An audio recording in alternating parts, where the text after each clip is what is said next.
Xoş gördük əziz dostlar. Hər birinizi Dost TV'nin efirindən canlı yayımlanan Sosial Saat proqramından salamlayırıq. Gününüz xeyirli və uğurlu olsun. Bu dəfə müzakirə edəcəyimiz mövzu stasionar sosial xidmətlərdir və bu barədə həm söhbət olmaq üçün studiyamıza qonaq dəvət etmişik. Qonağımız deməli, Sosial Xidmətlər Agentliyinin stasionar sosial xidmətlərin təşkili departamentinin şöbə müdiri Sevinç Əmirovadır. Sevinç xanım, hər vaxtınız xeyir. Xoş gördük. Və əziz izləyicilərimiz, siz bizimlə birlikdə bu mövzunun iştirakçısına çevrilmək istəyirsinizsə, mütləq şərh bölməsində öz fikirlərinizi bizimlə bölüşə bilərsiniz. Hazırda YouTube-da, TikTok-da, Instagram-da və Facebook-da bizi izləyirsiniz. Mümkün bütün platformalarda sizinlə birlikdəyik və sizin fikirləriniz bizim üçün çox önəmlidir. Yaza bilərsiniz və stasionar sosial xidmət anlayışına biz toxunuruq. Başlayaq ki, bu xidmət dedikdə nəyi başa düşürük? Əslində, bura hansı xidmət növləri daxildir? Sosial Xidmətlər Agentliyinin fəaliyyət istiqamətlərindən biri sosial xidmətə ehtiyacı olan şəxslərə sosial xidmət göstərmək, onların sosial müdafiəsi və rifahının yaxşılaşdırılması istiqamətində tədbirlər görməkdir və bu tədbirlərin içərisində həssas əhali qruplarından olan şəxslərə stasionar sosial xidmətlərin göstərilməsidir. Stasionar sosial xidmət dedikdə bu məqsədlə yaradılmış sosial xidmət müəssisələrində sosial xidmətə ehtiyacı olan şəxslərin müvəqqəti yerləşdirilməsi, onları müvəqqəti olaraq yaşayış sahəsinə təmin edilməsi, eyni zamanda bu müəssisələrdə kompleks şəkildə reabilitasiya xidmətlərin və qulluğun təşkil edilməsidir. Yəni, burada söhbət müvəqqəti yaşayışdan gedirdi, heç bir halda daimi yaşayışdan söhbət gedə bilməz. Burada yerləşdirilən kateqoriyadan asılı olaraq müvəqqəti və eyni zamanda da daimi ola bilər. Əgər şəxsin özünə qulluq qabiliyyəti yoxdursa və reabilitasiya müddətində biz qarşımıza qoyduğumuz məqsədlərə nail ola bilməmişsə, yəni onun ailəsinə iş aparıldıqdan sonra və yaxud onun götürə biləcək yaxın qohumu, qanuni nümayəndəsi yoxdursa və yaxud da onun sosial statusunun hələ də bərpa edilməyibsə, bu zaman təbii ki, o yəni onun reabilitasiya müddəti uzadılır və eyni zamanda da daimi olaraq yaşamaq da mümkündür. Kateqoriya anlayışı dedikdə nəyə nəzərdə tuturuq? Biz biraz bunu genişləndirək. Kateqoriya anlayışı hansılardır? Yəni, biz ki, agentliyin tabeliyində 21 sosial xidmət müəssisəsi fəaliyyət göstərir və bu müəssisələrdə həm stasionar, həm də yarım stasionar formada xidmət göstərilir. Təbii ki, biz bugün stasionar formadan danışırıq. Bura kateqoriyaların təsnifatına əgər nəzər salsaq, xəstəlik, əlillik və axıllıqla əlaqədar, özünə qulluq qabiliyyəti olmayan və habelə onlara kömək və qulluq edə biləcək əmək qabiliyyəti qohumları və yaxud da qanuni nümayəndələri olmayan şəxslər aiddir. İkinci kateqoriya müəyyən yaşayış yeri olmayan 18 yaşdan yuxarı şəxslərdir. Baxımsız, kimsəsiz və sosial təhlükəli vəziyyətdə olan yetkinlik yaşına çatmayanlardır. Valideynlərini itirmiş və ya valideyn himayəsindən məhrum olmuş şəxslərdir. Sonra əlilliyi olan, təhsilə cəlb olunmayan əlilliyi olan uşaqlardır. Hansılar ki, 5 yaşdan 18 yaşa qədər müvafiq sosial xidmət müəssisələrində reabilitasiyaya cəlb olunurlar. Bir vətəndaşımız yazır ki, 63 yaşı var, pensiya hüququ gəlirli yaranacaq, belə deyək, evladları atıb adamı, təkdir, sosial xidmət göstərilə bilərmi? Deməli, stasionar formada xidmət göstərən müəssisələrə qəbul Nazirlər Kabinetinin müvafiq qaydasına əsasən, yəni çətin həyat şəraitində olan şəxslərin, ailələrin dövlət sosial xidmət müəssisələrinin yerləşdirilməsi qaydasına əsasən aparılır. Burada və eyni zamanda sosial xidmət haqqında qanunda axıl şəxs dedikdə 70 yaşa çatmış şəxs hesabı olunur və müraciət edən şəxsin 63 yaşı var. Yəni onun stasionar formaya qəbul hüququ hələ dedikdə formalaşmayıb, yaranmayıb.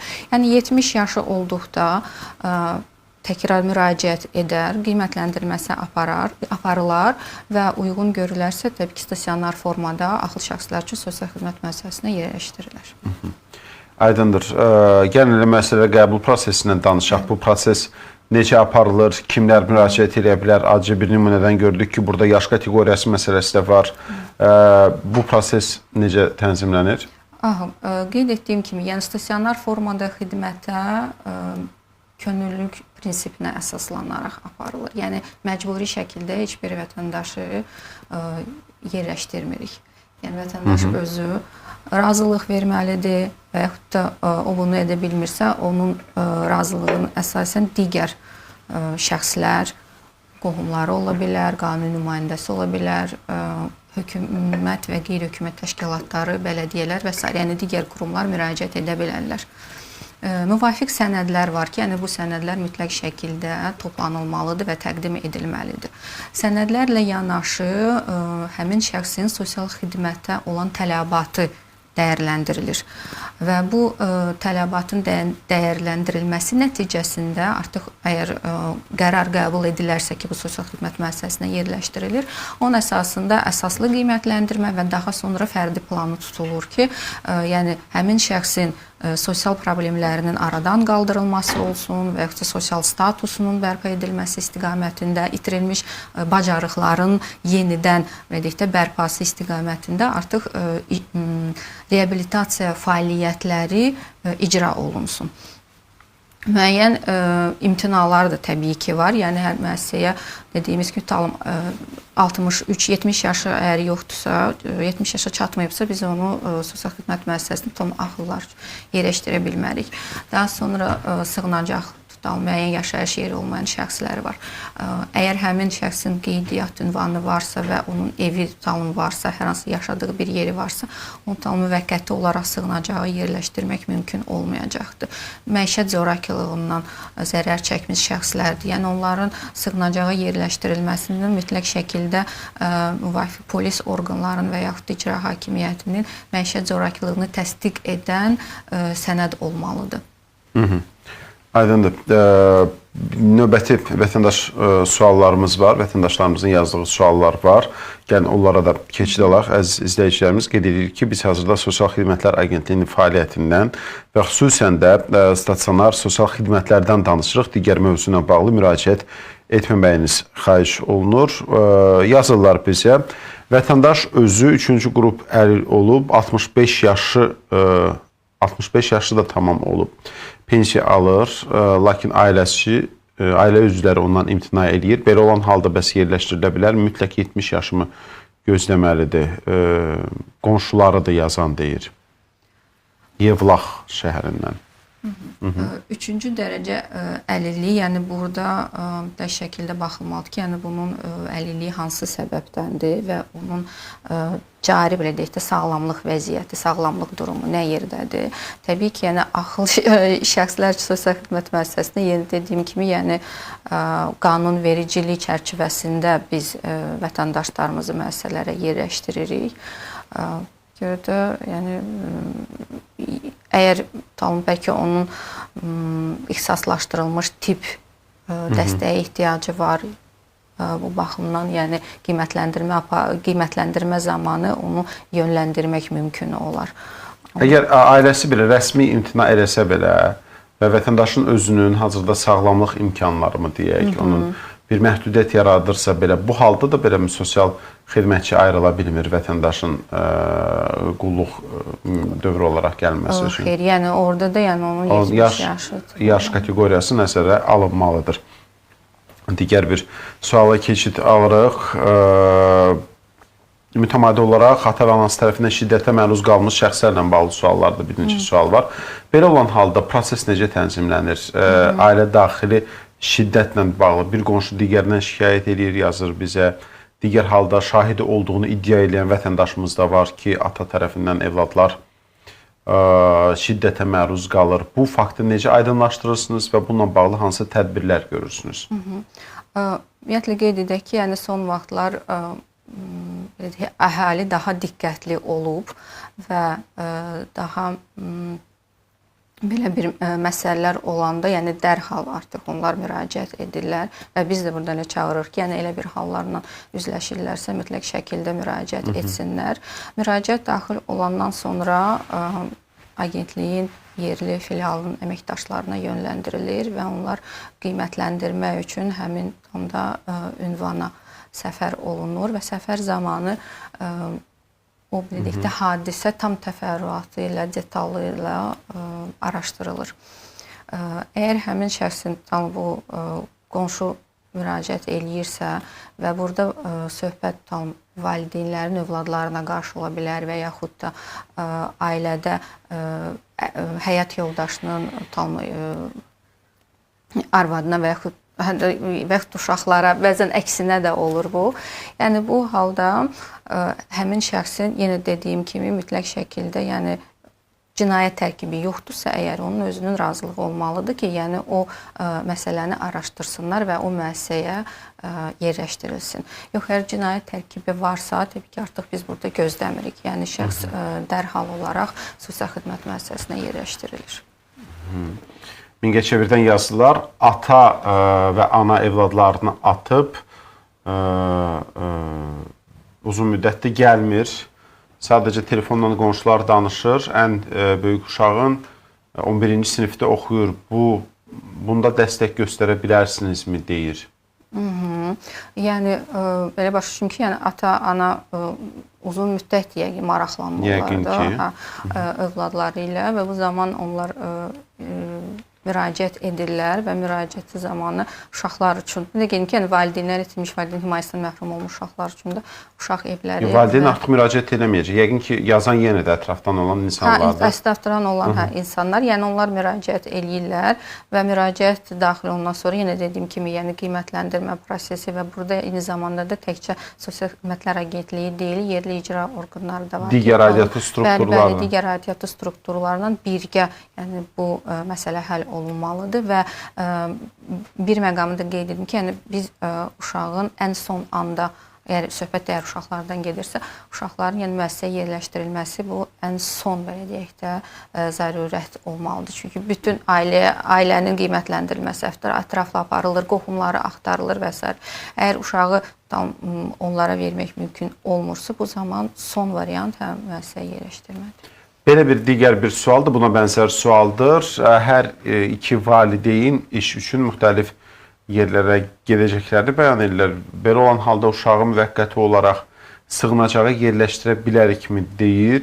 Nənə baba da saxlamaq istəmir fikri var. Müvəqqəti sığınacağa yerləşdirilməsi uşaqların... Müvəqqəti sığınacağa dedikdə, yəni bizim tabeliyimizdə olan müəssisələrdə müvəqqəti sığınacaq 6 aya qədər fəaliyyət görür. Yəni orada reabilitasiya müddəti 6 aydır.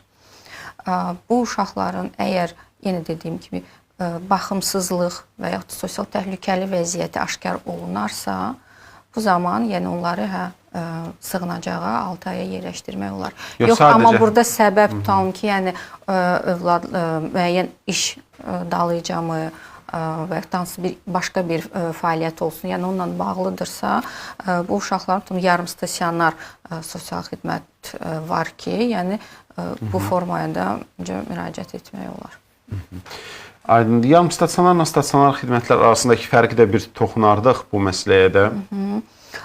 Qeyd etdiyim kimi, yəni stasionar formada xidmət bu daha uzun müddətli olur və burada şəxslər müvafiq yaşayış sahəsi və münasib yaşayış şəraiti ilə təmin olunurlar.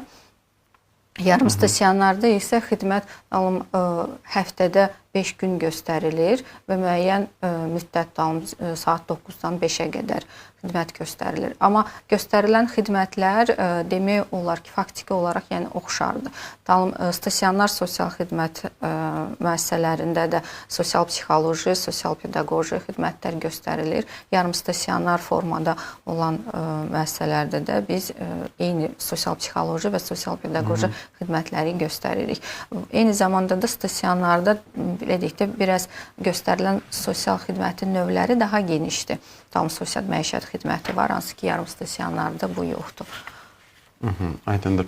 Əlilliyi olan şəxslərin hansı müəssisələrə müraciət edə bilərlər və hansı stasionar, yarım stasionar xidmətlər təklif olunur əlilliyi olan şəxslər üçün? Əlilliyi olan şəxslərdə. Əlilliyi olan şəxslərdə yenə burada biz əlilliyi hansı səbəbdən agentdir, onu fərqləndirməliyik. Agentliyin tabeliyində psixonevroloji sosial xidmət müəssisələri var ki, yəni bura məhz psixi səbəbdən əlilliyi olan şəxsləri götürə bilərik.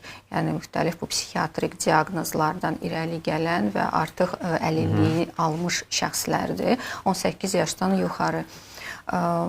Əlilliyi olan, tam fiziki səbəbdən əlilliyi olan və yüngül formalı əqli və psixi səbəbdən olan əlilliyi olan şəxsləri isə bizim peşə əmək reabilitasiya mərkəzimiz var. Yəni agentliyin peşə əmək reabilitasiya mərkəzi fəaliyyət göstərir ki, yəni o şəxslərin sırf peşə hazırlıqları, əmək vərdişlərinin formalaşdırılmasıdır, sonra məşğulluğa cəlb olunmasıdır. Ümumiyyətlə, cəmiyyətdə digər şəxslərlə bərabər aktiv şəkildə özlərini təsdiq etməkdir. Yəni, bu sahədə işlər bu müəssisədə həyata keçirilir.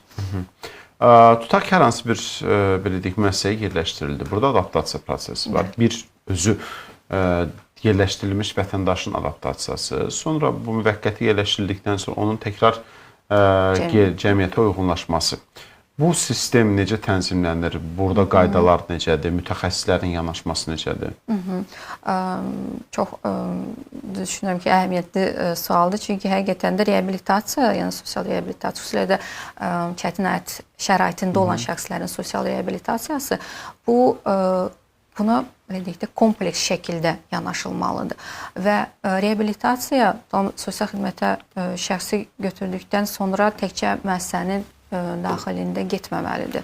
Yəni, eyni zamanda da cəmiyyətdə də müəyyən artıq əvvəldən formalaşmış stigmalar olsun və yaxud da stereotiplər olsun. Yəni, onların da aradan götürülməsi ilə bağlı müəyyən bir işlər aparılmalıdır. Şəxs müəssisəyə yerləşdirildikdən sonra onun ətraflı qiymətləndirilməsi təşkil olunur ki, yəni onun sosial statusu ilə bağlı olaraq hansı işlər aparıla bilər, hansı mənfi sosial mühit təsirindən onda hansı boşluqlar yaranıb və cəmiyyətə yenidən inteqrasiya olunmaq üçün buna hansı dəstək göstərilməlidir. Və burada müəssisənin multidisiplinar heyəti tərəfindən işlər aparılır. İstər sosial psixoloji dəstək, təbii ki, ilk olaraq bunlar sosial psixoloji dəstəkdən dəstək göstərilməlidir. Çünki aldıqları psixoloji sarsıntılar mı olsun, travmalar mı olsun, yəni onları ilk olaraq biz aradan qaldırmalıyıq ki, daha sonra bu sütun üzərində biz başlayaq onların o sosial bacarıqlarını yenidən formalaşdırmağa.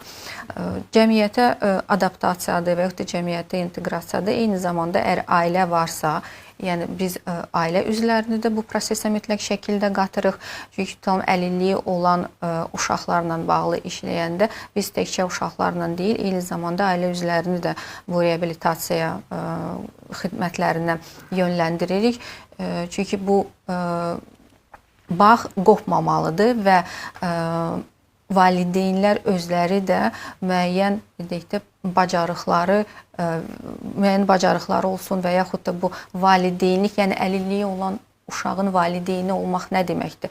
Yəni, əfsuslar olsun ki, əksəriyyəti əlilliyin qəbul edə bilmirlər. Yəni, öz övladında tutamda yaranan, müəyyən səbəbdən yaranan bu əlilliyi qəbul edə bilmirlər və bu zamanda ona necə yanaşmalıdırlar deyə, onu necə tərbiyə etməlidirlərmi deyim və yaxud da onu necə reabilitasiya etməlidirlər deyə bu sahədə onlarda çoxlu belə deyək də sualları var. Və bu suallara cavabları həmin ailəni müəssisələrdə müəyyən təlimlərə və yaxud da görüşlərə gətirməklə, dəvət etməklə biz aradan qaldırırıq. Çünki orada mütəxəssislər ailəyə də uşaqla tutalma özünə qulluq bacarıqlarının formalaşdırılması olsun, ünsiyyət və yaxud da özünə nəzarətdir. Yəni, biz uşaqları öncə dediyim kimi, yəni cəmiyyət də o uşaqları yəni artıq bir cəmiyyətin tam hüquqlu bir üzvü kimi görməyə alışmalıdırlar.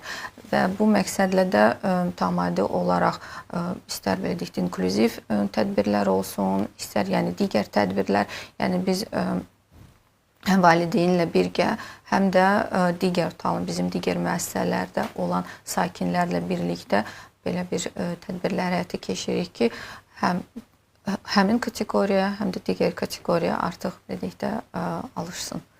Deməli, salam, sizdə bir mərkəz var, orada əlillərə peşə öyrədirlər. Hansı sənədləri var orada, necə müraciət etmək olar? Bu bizim əlilliyi olan şəxslərin peşə əmək reabilitasiya mərkəzidir. Bu mərkəzə dedikdə müraciət 15 yaşdan başlayır, yəni 15 yaş artıq tamam olmuş şəxslər müraciət edə bilərlər və mərkəzdə göstərilən peşə hazırlığı kursları olduqca rəngarəngdir. Burada rəssamlıqdır, aşbazlıq üzrədir, kompüter montajı üzrədir, sonra xalçaçılıqdır, duluzçuluqdur, dırnaq ustası, yəni bu manikür, bu yeni olan artıq bizim kursumuzdur və yəni kurslar çoxdur. Eyni zamanda da biz müasir bazar tələbatından nəzərə alaraq bu kursları da artıq birlikdə çalışırıq ki, yeniləyək və vətəndaşlarımıza daha müasir kursları təqdim edək. Bu mərkəzdə təkcə peşə hazırlıqları getmir. Eyni zamanda həmin şəxslərin artıq yaratdıqları məhsulları müxtəlif sərgilərdə həm satış məqsədi ilə, həm də sadəcə nümayiş məqsədi ilə sərgilərdə artıq onlar özləri, öz əl işlərini də təqdim edirlər.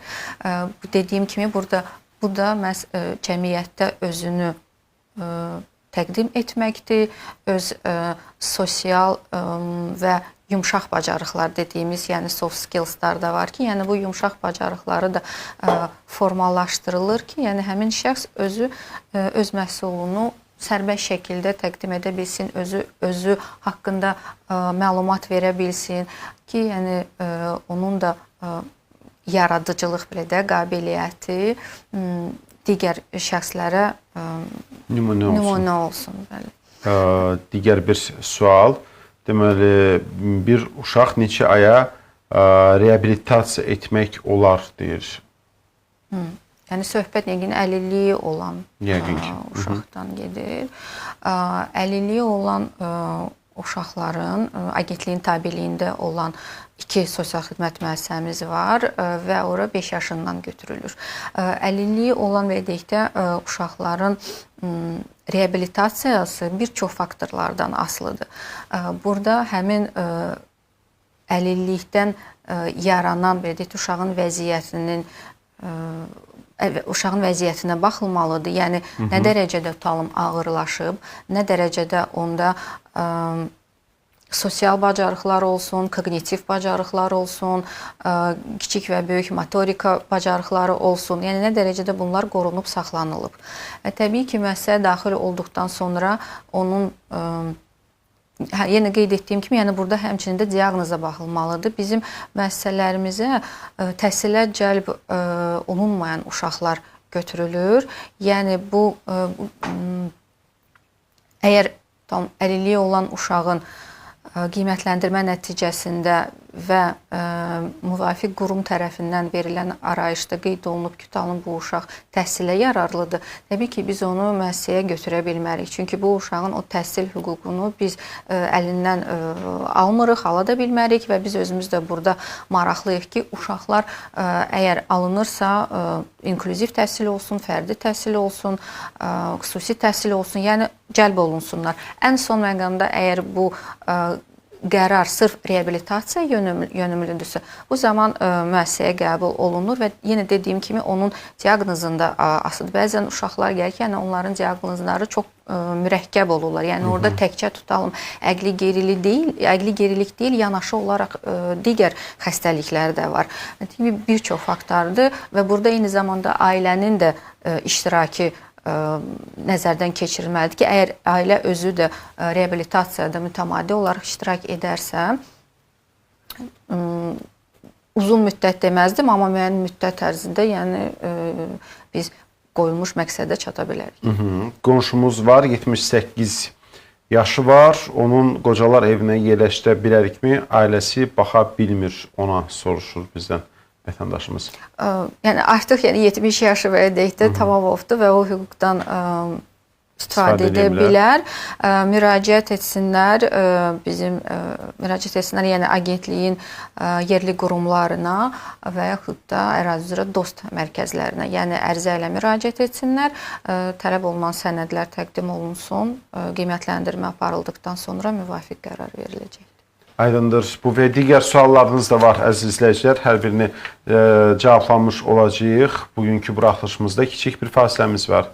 Fasilənin ardından təkrar qayıdacağıq studiyaya və sizin sualları səsləndirəcəyik. Bizimlə olun.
Uşaqlarımızın xoşbəxt gələcəyi üçün erkən evliliyə yox deyək.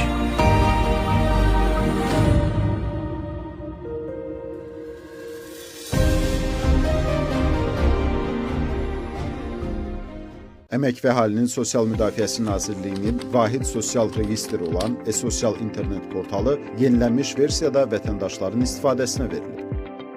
Son yeniliklərə əsasən portalda elektron xidmətlər müvafiq kateqoriya halında yerləşdirilib və saytda filtrləmə funksiyası aktiv edilir.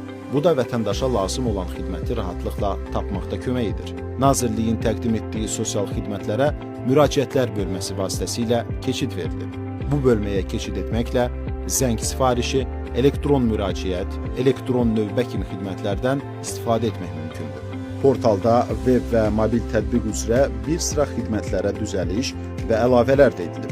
İstehsalat zədələri olduğu halda bu haqda məlumatların şəxsi kabinetdən izlənilməsi, ictimai işlərə cəlb edilmiş şəxslərin siyahısının portalda əks olunması, peşə və kvalifikasiya standartlarının reyestrinin təkmilləşdirilməsi, ünvanlı dövlət sosial yardım alan şəxslərin siyahısının təkmilləşdirilməsi, yaxın tarixdə reabilitasiya müəssisələrində olan boş yerlərin siyahısının portalda əks olunması, əmək haqqı hesablanmasının mobil tətbiqdə təkmilləşdirilməsi, pensiya kalkulyatorunun təkmilləşdirilməsi, müddətli həqiqi hərbi xidmətə çağırılan vətəndaşların tibbi şəhadətləndirilməsi və ya çağırışçının tibbi şəhadətləndirilməsi haqqında məlumatın əksi, ev təsərrüfatının uçotu aparılarkən daimi yaşayış üzvləri haqqında məlumat, məzunların məşğulluq reytinqi. Bundan əlavə, yenilənmiş portal istifadəçilərə qeydiyyat tələb etmədən Zəfər alt sistemində statusun və arayışlar bölməsində arayışların yoxlanılmasını təmin edir. Həmçinin arayışları QR kod vasitəsilə skan edərək təsdiqləmək mümkündür. Portaldakı yeniliklərdən biri də e-arayış bölməsidir. Vətəndaşlar bu bölməyə keçid edərək Nazirliyin təqdim etdiyi fəaliyyət istiqamətlərinə uyğun pensiya, müavinət, əlillik, iş yerinə dair arayış, ünvanlı dövlət sosial yardımı, işsizlikdən sığorta, özlü məşğulluq, reabilitasiya kartası, tibbi arayış və sair kimi arayış növünü seçə bilərlər. Portalın mobil versiyasında da yeniliklər təqdim olunur. Artıq tətbiq 2 rejimdə, gecə və gündüz rejimlərində istifadəyə uyğunlaşdırılır. Digər yenilik isə portalın web versiyasında əlilliyi olan şəxslər üçün müyəssərlik menyusunun əlavə edilməsidir.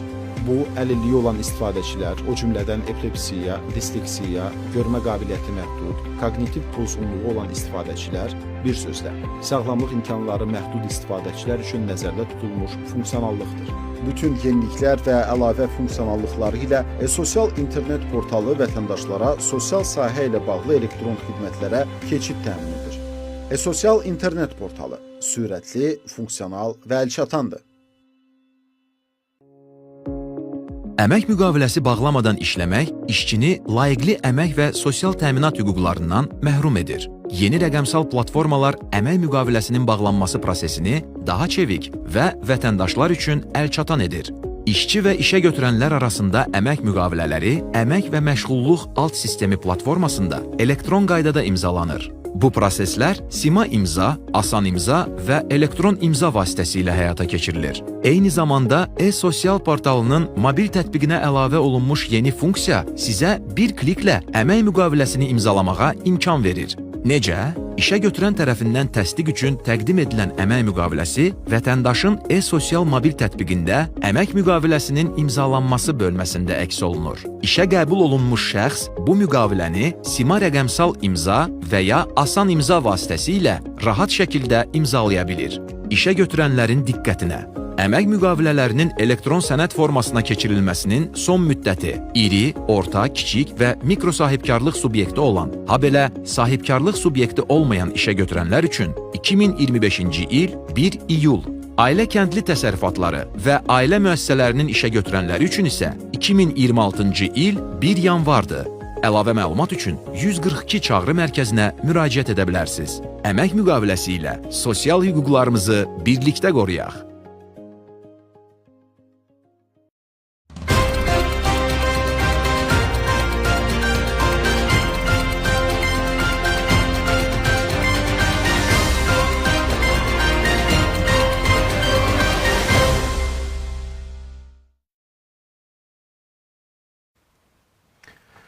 Bir daha xoş gördük sizi əziz dostlar. Canlı yayımdayıq. Sosial Saat proqramını izləyirsiniz. Biz danışırıq stasionar sosial xidmətlərin təşkilindən və bizim qonağımız Sosial Xidmətlər Agentliyinin Stasionar Sosial Xidmətlərin Təşkili Departamentinin şöbə müdiri Sevinç Əmirovadır. Və bizə çox sayılı vətəndaş müraciətləri də var. Yazmısınız, icazənizlə onlara keçid alardıq. Bir sual belədir ki, qonşumuzun deməli 78 yaşı var. Onu qocalar evinə yerləşdirə bilərikmi? Ailəsi baxa bilmir. Paralel olaraq digər bir müraciətdə də yerləşməyinə bağlıdır. Bir yaşlı şəxsin 78 yaşı var. Digər yoldaşı isə 62 yaşındadır. Bunda yazan qonşudur. Hər ikisinin də eyni anda yerləşdirilə bilərmi? Uzun müddətdir ailəsi gəlmir və kənd cəmaatı belə deyək, baxır onlara. Bu hər iki suala cavab verəriz. Təbii ki, yəni bir də vurğuluram ki, ahıllıqla əlaqədar özünə qulluq qabiliyyəti olmayan və ya onlara kömək və qulluq edə biləcək əmək qabiliyyəti qohumlar və ya qanuni nümayəndələr olmayan şəxslər və axıl şəxs dedikdə dediyimiz kimi, yəni bu hüquq artıq 70 yaşdan yəni yararlana bilərlər bizim ahıllarımız. Sosial xidmət müəssisələrinə, sosial xidmət haqqında qanuna əsasən həm çətin şəraitində olan şəxslər, eyni zamanda da ailələrin də yerləşdirilməsi mümkündür. İkinci müraciətdə axıl şəxsinin birinin 78, digərinin 68 yaşı var və bunları belə deyək də, belə ayrılıqda biz müraciətə təhlil etsək, biri axıl şəxslər üçün müəssisəyə düşür, digəri isə əfsuslu olsun ki, hələ də onun o hüququ yaranmayıbdır. Bəli, o xidmətdən yararlana bilməsi. Ona görə də biz ailə bağlarını və onları belə deyək də, həm də reabilitasiyanı belə deyək də, nəzərə alaraq ayıra bilmərik ki, tam birini bir müəssisəyə, digərini digər müəssisəyə. Və eyni zamanda da bildiyim qədər düz başa düşdüsə, bunların yaşayış yeri var. Bəli, yaşayış yerləri var. Yaşayış yerləri də olduğu üçün, yəni bunları sığınacağa yerləşdirmək mümkün deyil. Çünki bunların müəyyən yaşayış yeri var. Onlara müvafiq qulluq göstərilməlidir və yəni 68 yaşı kiminsə bilmirəm. Yəni o da 70 yaş artıq tamam olduqdan sonra hər ikisini, yəni arvadı da yerləşdirilməsi mümkün olar. Yenidən müraciət edərlər. Deməli, neçə yaşdan qoca müraciət edə bilər? Sizin quruma yaxınlaşmalıyıqmı, deyir digər bir vətəndaşımız. 70 yaşı tamam olub və 70 yaşından sonra həmin şəxs Sosial Xidmətlər Agentliyinin yerli qurumlarına, əgər bu tam regionlardadırsa, regionlarda yaşayır bizim vətəndaşlar və yaxud da Bakı şəhərindədirsə, Dost mərkəzinə, yəni istəyən Dost mərkəzinə yaxınlaşıb sosial xidmət müəssisəsinə yerləşdirməklə bağlı olaraq ərizəni yaza bilərlər, təqdim edə bilərlər. Digər bir sual isə, niyə kursların hamısı Bakıdadır, regionlarda bu kurslar yoxdurmu deyə soruşurlar. Deməli, agentliyin tabeliyində olan 21 sosial xidmət müəssisələr ki, hamısı Bakıda deyil, yəni regionlarda da olan müəssisələrimiz var. Burada Gəncə şəhərində, sonra Göygöl rayonu ərazisində, Şamaxı şəhərində və s. Və peşə hazırlığı kursların isə bu hələ yəni təkcə Bakıda və əlilliyi olan şəxslərin peşəmə reabilitasiya mərkəzində həyata keçirilir. Yəni vətəndaşların peşə hazırlığı ilə bağlı olaraq kurslar bu mərkəzdə həyata keçirilir və növbəti edəkdə müddət ərzində biz də İstərdik ki, yəni regionlarda da belə bir xidmətlər təşkil olunsun. Bildiyiniz kimi, yəni müəyyən digər qurumlar tərəfindən də tam belə bir hazırlıq, peşə hazırlıq kursları da var. Yəni vətəndaşlar həm digər qurumların göstərdiyi bu fəaliyyətlərlə də maraqlana bilərlər və müraciət edə bilərlər. Əvvəl əlil uşaqlar üçün kurslar var idi, özəl deyildi, lakin Xidmətlər Agentliyinin kursları var. Yəni ki, gün ərzı mərkəzinin kursları olabilir. Onlar kurslar kimi yetmir, yəni gün ərzı qayğı mərkəzləridir. Yəni burada bu stasionar formada fəaliyyət göstərmir. İndi sualı düzgün, tam olaraq bəlkə də başa düşmədim. Yəni, təbii ki, regionlarda bizim kifayət qədər mərkəzlərimiz var. Yəni, bu agentliyin sosial sifarişlər çərçivəsi əsasında fəaliyyət göstərir.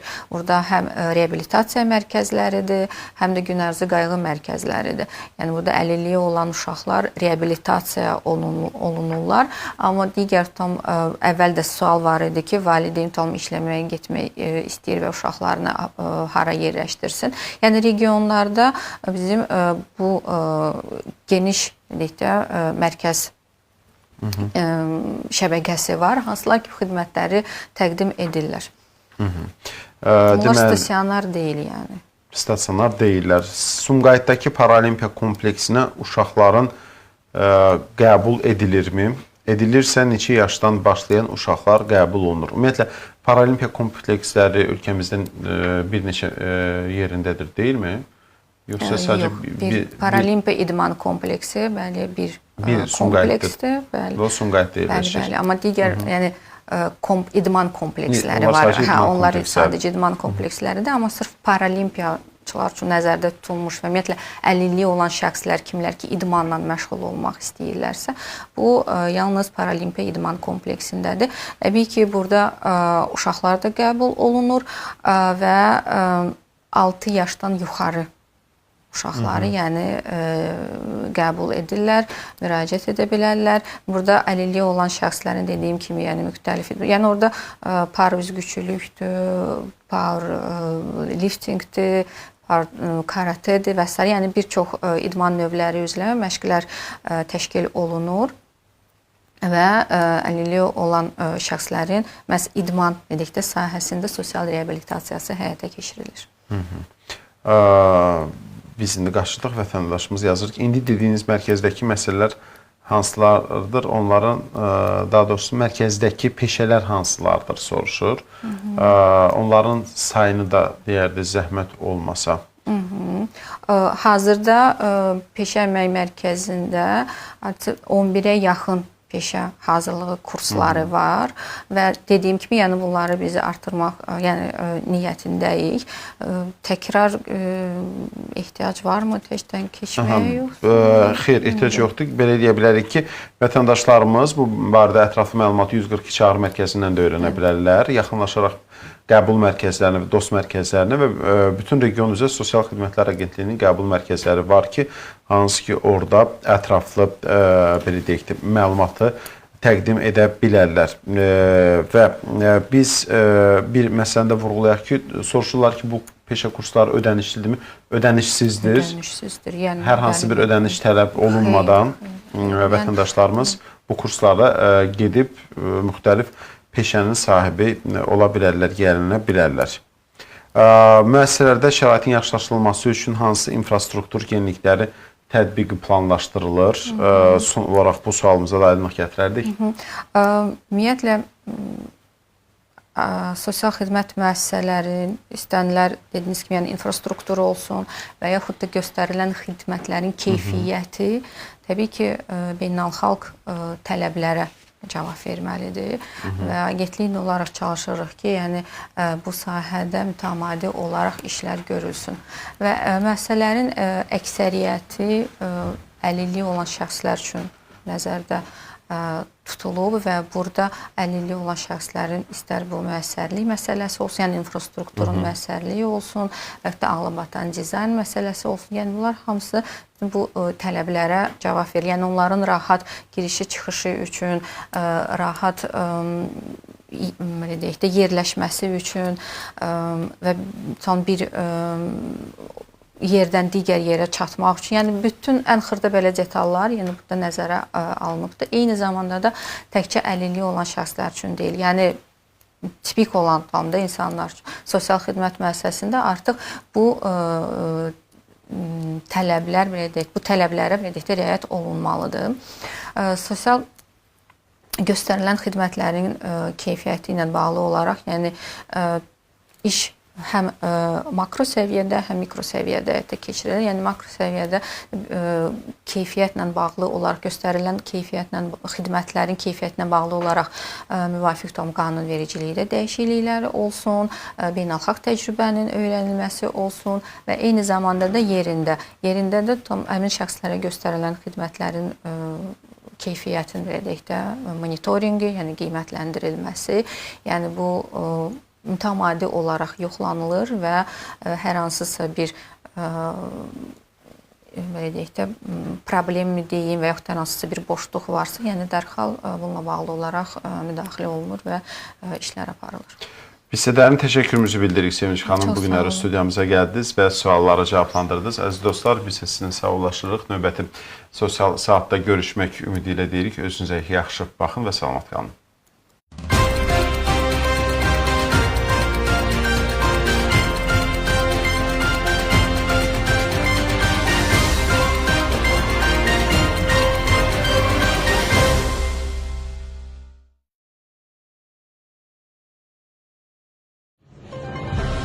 DOST qapısı verilişinə müraciət etmək üçün telefonu horizontal, yəni yana tutub müddəti 1 dəqiqəni keçməyən